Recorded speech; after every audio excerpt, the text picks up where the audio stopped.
In our study of Revelation, we're coming to the end. In the general structure of the book, there are 4 major sections, and we are in the final triumph of God. Last time, we were reading about the image of the returning glorious Christ, chapter 19, verse 11 through 16, where we looked at the first perspective of the second coming of Jesus. And by way of reminder, the passage describes the glorious Christ in various ways. It describes him as riding a white horse, which is a symbol of his victory in a war horse. He was described as being faithful to his promises and true in his actions. He's acting the way people, kings, rulers should act. He had flaming eyes that could see all, penetrate all, and thus his judgments would be true. He had many crowns. This was the word for the ruling diadem, the highest rule. And he had the crowns of defeated kings, multiple, so showing himself to be the ruler of all. He had a name that was unknown, which reminded us of his unknown greatness, that he is God, he is infinite. His glory and his greatness is far beyond our comprehension. His robe was dipped in blood of his enemies, showing that he has been defeating his enemies all along, and in here he's coming to do the same. He had the name, the Word of God, which was literally the personification of revelation. Just like in Hebrews it said he is the exact representation of the nature of God, the radiance of his glory. Same here. He is the manifestation and personified revelation of God. He is a leader who is leading a holy army, directing them to bring about his ends, his perfect ends. He's also pictured as being the one who destroys the nations. First from the sword of his mouth, showing us just a breath, just a word that has the authority of judgment, life and death. Secondly, he says that he has the rod of his hand, which is an image of a shepherd using a club that gives a blow to the beasts or the things that are coming in, they're trying to harm the sheep. And then also he is viewed as being one who tramples grapes in the vineyard of God, and that shows that he's defeating the enemies and they're being squashed and the life is being removed from them, just like grapes being squashed in a vine press. And finally, he is described as having a supreme position of King and Lord of all, as he's given the title the King of Kings and the Lord of Lords. This morning, we will consider the second perspective on the second coming of Christ. Chapter 19, verses 17 through 20, verse 3. Now, this is the second part, which shows us the results of his coming. Now, continuing on from last week we saw the image of the returning glorious Christ. This week we're going to see the judgment of the wicked, which is chapter 19, verse 17, all the way through 20, verse 3. And the first act of Christ's coming is the removal of sin, the removal of wickedness, as he is establishing his kingdom and filling the earth with his glory, as he's restoring the earth and humanity back to what it was intended to be. In this judgment of the wicked, John sees 3 specific scenes. The first scene consists of the angelic call for all scavenger birds, chapter 19, verse 17 through 18. So let's go ahead and read that text. It says, "Then I saw an angel standing in the sun, and he cried out with a loud voice, saying to all the birds which fly in mid-heaven, 'Come, assemble for the great supper of God, so that you may eat the flesh of kings, and the flesh of commanders, and the flesh of mighty men, and the flesh of horses, and of those who sit on them, and the flesh of all men, both free men and slaves, and small and great.'" Going back to the top, we see this is another angel.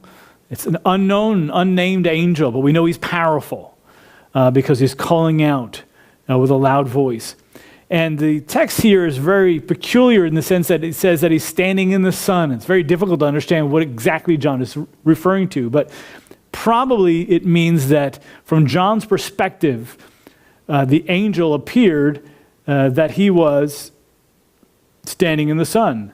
So he's standing directly in front of the sun.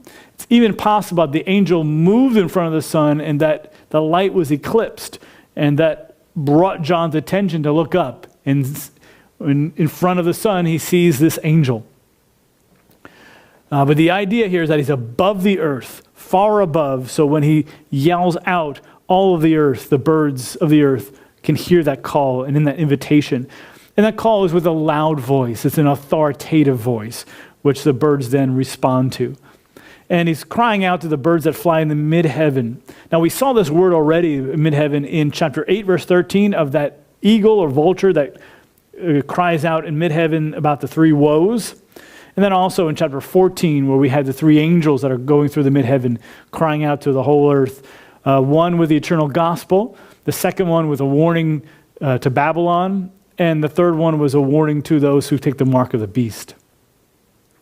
So here, that was literally the higher atmosphere or outer space above the earth. So here is referring to the birds that fly extremely high, not to the normal birds that fly from tree to tree, but those that soar high up, circling the sky, looking for prey or carcasses. In Israel, in this area, every year, millions of birds of many different species migrate south from Europe to Africa, and then from Africa to Europe. Israel itself makes a natural land bridge. To the west, you see the Mediterranean Sea. And to the east, there's a vast desert that's dry. So the land of Israel makes a land bridge where birds travel through. And the government of Israel had to study these migration patterns and timings for their influence and possible detriment to air traffic. So during one of these migrations, it's possible that the angel is calling those birds to this particular location for this feast. It could be that timing. At least the people in that region will be familiar with those times of years where most birds will be. Now, it could be just simply that the angel's calling out and the birds from around the world just come naturally or at different times. But he calls them to gather to the large dinner, the supper that God has prepared for them. Now, there's a great contrast here, because where heaven originally rejoiced because of the marriage supper of the Lamb had come, and where God's redeemed people would come together and feast, here the wicked become the great feast for the birds, showing their levels being lower than the birds. And the menu for the birds included kings, commanders of the military forces, mighty men, which are usually strong men, warriors, the flesh of the horses, and the riders who sat on them. Horses were viewed as being war animals and strength. So those things, those animals are also destroyed, and the people were riding them. And then the flesh of all men, meaning all kinds of men, both free men and slaves, and small and great. By using those contrasting groups, it shows that this list is a comprehensive list of all who are gathering there in the Battle of Armageddon with the Antichrist. So we need to ask, this isn't a very odd scene. Why is it here? Why is it in Revelation? Why do we read about these birds? Why have that in there? Well, in that culture, that culture was an honor culture. And to have a corpse being eaten by a wildlife was an extreme dishonor. And thus, when God is calling all these birds to come and eat of their corpses, it shows two things. One, it shows there's no one left that is on the Antichrist side in the army there to bury them. And then two, it shows the disgraceful punishment that they will receive because of their rebellion.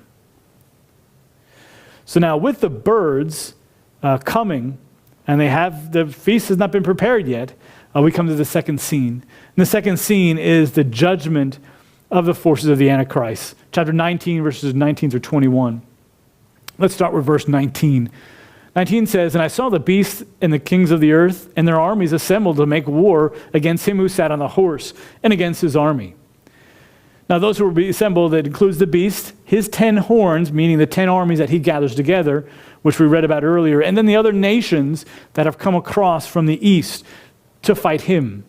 And it says that they will join together to make war against the coming king, against Christ.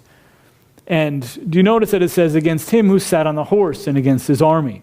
That phrase harkens back to the description that we studied last time.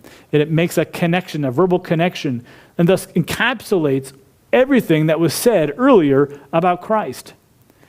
About him being on the victorious war horse, faithful and true, righteous in his judgments, flaming eyes, crowns of defeated kings, unknown name, robe dipped in blood, the word of God, leading a holy army, destroying the nations, and the supreme King of kings and Lord of lords. All those put together implies that it's not going to go well for these armies that are hostile to and rebellion to God. So John first sees the fate of the beast and the false prophet, which is in verse 20. And it says, the beast was seized, and with him the false prophet who performed the signs in his presence, by which he deceived those who had received the mark of the beast and those who worship his image. These two were thrown alive into the lake of fire, which burns with brimstone. Now, the word seized there is probably a play of words because it's often used to capture an animal, to trap an animal. So in here, it's capturing of the beast. But when it's referred to humans, it means to overpower and to arrest them, to take them captive and thus to have control over them. So here, who does the seizing? It's Christ's angels, powerful angels whom he sends out. And so the beast is seized, and also the false prophet. Now it goes into a greater description of the false prophet, which probably implies that there are other false prophets in existence, but this is the major one. This is the one who has devoted his ministry to pointing people towards the beast, the Antichrist. And the description given is the same description given in chapter 13 of this false prophet. And it focuses on his work of deception and causing people to worship the beast. And they are thrown into the lake of fire. It strongly communicates that they can no longer deceive people. There's no longer a false Christ standing there for people to believe in, and there's no longer this ultimate false prophet who points everyone to worship the false Christ. Their ministry, their activity, that scenario on earth is no longer in existence. And they are cast or thrown into the lake of fire. Now, this is not, as some pictures that you may have seen, water with spouts of fire coming out of it, the top. What this is referring to is a lake-sized mass that's made up of fire. So if you take like a huge lake and look at it, you know the water expands, and it also expands down. Replace all the water with fire, and there you have it. Because a fire is the means of torment, of punishment. It's a painful burning. And it also says fire and brimstone. Now, brimstone or sulfur was a type of asphalt found particularly in a volcanic deposits, and it produces intense heat, and it smells terrible. So putting those things together, it paints a very horrific picture of the lake of fire, their punishment. Now, the lake of fire is not hell, but it's a permanent, eternal place of punishment.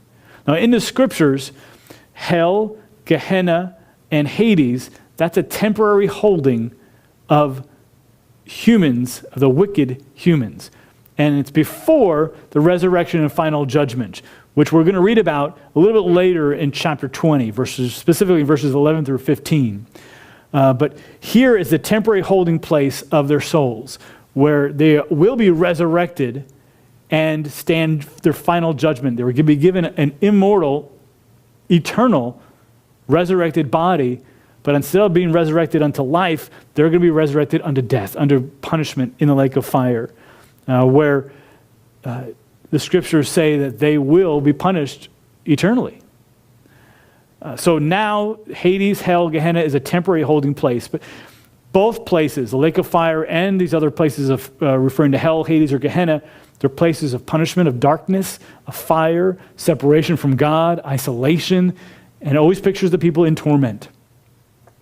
And in certain cases, Gehenna even seems to imply that that refers to or can meld into the lake of fire. Seeing the beginning of their punishment in Gehenna flows right into the lake of fire. But we're going to be reading a little bit more about that in the final judgment a little bit later on in Revelation 20, where we read about the second death. But going back, we need to make a comment about the particulars of this verse when it says that they threw the beast and the false prophet in the lake of fire alive. It shows that they will experience conscious torment and burning for eternity apart from God. And that is the same kind of language used for the warning of the beast's followers in chapter 14, 9 through 11, saying that the beast's followers, those who take upon the mark and worship him, will receive this kind of torment. And it's described the same way. Now, there's a theological note that we need to make mention of here. There is a theory on hell that says that when the person is cast into hell, it is not a conscious torture, torment, punishment for all eternity. But hell is another way of saying that you are destroyed, you're annihilated. It's like a flame that exists and then you put it out. It's annihilated. It ceases to exist. But this verse, the language in this verse, goes completely against that. If they're cast alive into the lake of fire, it is assumed that they will be continued to be alive in the lake of fire. Otherwise, it doesn't make sense. Those details don't really add up. So it's not that one simply just ceases to exist. But in fact, hell is a very conscious, serious punishment for all eternity. So moving from the Antichrist and the false prophet, John then sees and comments about the armies in verse 21, where it says, "And the rest were killed with a sword which came from the mouth of him who sat on the horse, and all the birds were filled with their flesh."